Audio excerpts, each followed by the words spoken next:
I'll be 90 in a couple of months. I've given my heart and soul to photography, and I've suffered all kinds of terrible things in my life. I've been in prison, I've been beaten, I've been injured in wars. My original photographic life started with peace. It had nothing to do with the eventual wars that I covered for 60-odd years.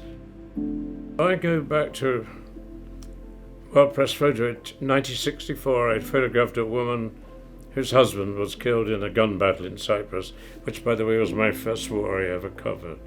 I think World Press Photo was one of the few organizations that became aware of the principles of photography, giving us information. And photography became a strong voice because it was channeled and funneled through World Press Photo. So they really started something very important as regards to our awareness. So we owe them a lot for the original way they created World Press Photo.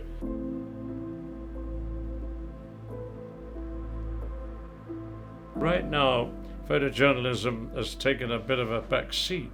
We don't have the outlets to show our photographs. Photographers are obliged to publish books, exhibitions, and things like that. It's a very small audience. When you think of a newspaper who sells 1 million copies a day can give 1 million people the chance to see the truth of all the things that are going wrong in our world, who will give you, the necessary facts of what's all going wrong around us.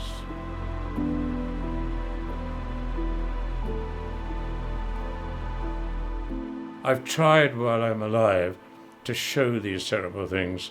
I have an enormous guilt about what I did in my life with my work. I've seen all the greatest images in the world regarding world conflict. But you know what? It hasn't changed the world one bit. There are even more terrible images coming out of Gaza, which I can't even bear to look at on television at night. It's so heartbreaking. I was a child of the Second World War. We always thought that the last war was the one to end all wars. It's never true. There is a yearly kind of calendar event of wars breaking up.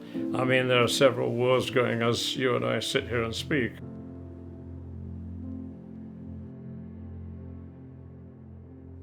My biggest learning is